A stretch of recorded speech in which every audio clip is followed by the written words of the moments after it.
नमस्कार मंडळी. मराठी भूतांच्या गोष्टी या युट्यूब चॅनलवर आपलं स्वागत. आजच्या आपल्या कथेचा विषय आहे टाकी जवळची बाई.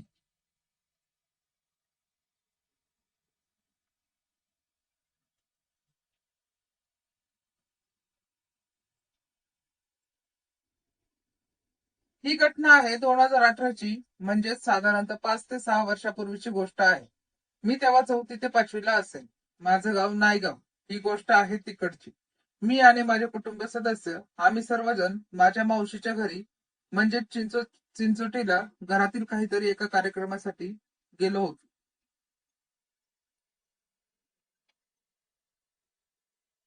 चिंचोटी साधारण नायगाव पासून 30 ते 35 किलोमीटर लांब आहे. आम्ही नायगावला जायला एक छोटा हत्ती गाडी ठरवली. आमचं संपूर्ण कुटुंब त्यामध्ये कचोकच भरलं होतं. जाऊन पोचलो तर दुपारपर्यंत कार्यक्रम आवरून संध्याकाळी निघायच्या भानगडीत होतो. पण काय करणार, पूजा होण्यास थोडा लेटच झाला. ते सर्व आपटून आम्ही साधारणतः रात्री 10:30 ते 11 वाजले होते निघण्यास. तिकडून रस्ता होता 1.5 तासाचा. पाहुणे मावशीच्या घरचे मंडळी हट्ट करत खूपच रात्र झालीये, सकाळी लवकर निघा म्हणून. आम्ही नाही म्हणताच गाडी भरली. मी ड्रायव्हरच्या बाजूच्या सीटवर पप्पांच्या मांडीवर बसलो होतो आणि माझा भाऊ प्रसाद हा खिडकी साईडला बसलेला. गाडीमध्ये बसायला थोडी अडचणच होत होती, म्हणून त्याने एक पाय खिडकीच्या बाहेर टाकून बसला होता. चिंचोटीवरून येताना नायगावच्या आधी वडवली म्हणून एक गाव लागतं. त्या गावात वस्ती अशी खूपच कमी आहे. गावाला समुद्रकिनारा लागून आहे.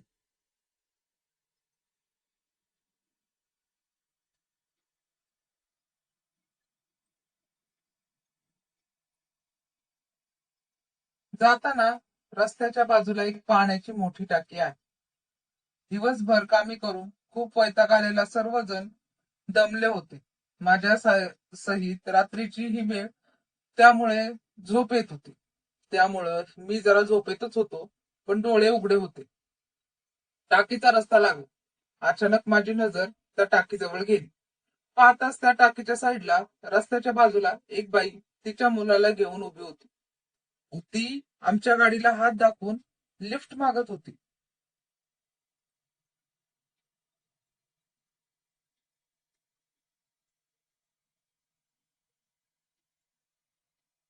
तिचे दिसणे काही विचित्रच होते. केस तिच्या पायापर्यंत येत होते. लाल साडीत ती तिच्या लहान मुलाला घेऊन उभी होती. ड्रायव्हर ही मूळचा त्या गावचाच होता. त्यानेही तिला बघितलं आणि त्याने लगेचच गाडीचा वेग वाढवला.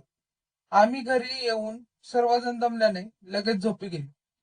दुसऱ्या दिवशी सकाळी माझा लहान भाऊ येऊन मला म्हणाला, तुला माहितीये का काल रात्री त्या राहुल बरोबर काय झालं? मी म्हणालो, नाही.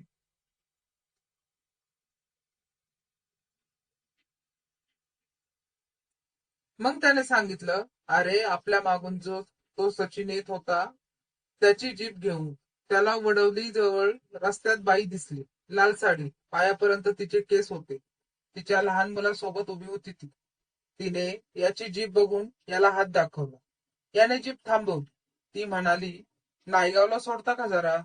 एवढ्या रात्री ही बाई पोराला घेऊन एकटीच उभी होती, म्हणून ह्याने तिला दया दाखवत राहुलने तिला लिफ्ट दिली.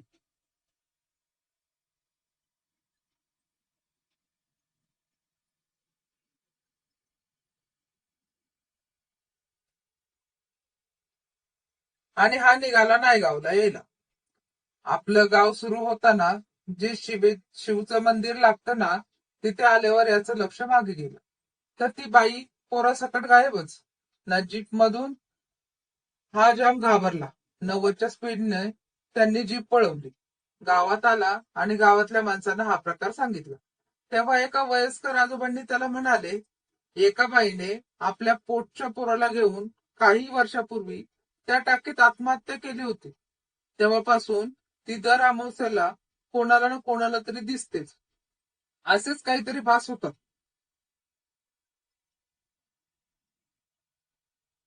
हे ऐकून राहुल एवढा घाबरला, त्याला ताप आला.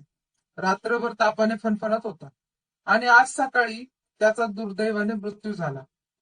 मी हे ऐकून खूपच घाबरलो आणि पुढे जे भावाने सांगितले ते ऐकून तर अजूनच. तो म्हणाला, अरे तेव्हा आपण येत होतो ना, त्या रात्री मी एक पाय खिडकीच्या बाहेर टाकून बसलो होतो.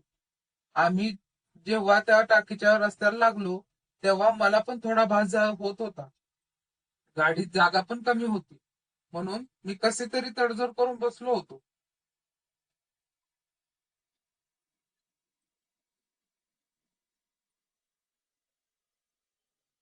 तेव्हा तिथे चालत्या गाडीमधून कोणीतरी माझा पाय मागे ओढत होत. पण ड्रायव्हर मूळचा गावचा असल्याने त्याला ह्या गोष्टी कदाचित माहीत असाव्यात. त्याने तो रस्ता लागल्यावरच लगेच स्पीड वाढवला, म्हणून मी वाचलो. नाहीतर अपशब्द काय झाले सांगू शकत नाही. आज मी पण नसतो हे सांगण्यासाठी.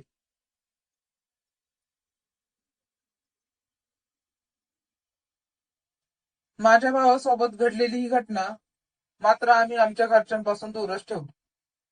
तो किस्सा आठवला की अजूनही माझ्या अंगावर काटा येतो.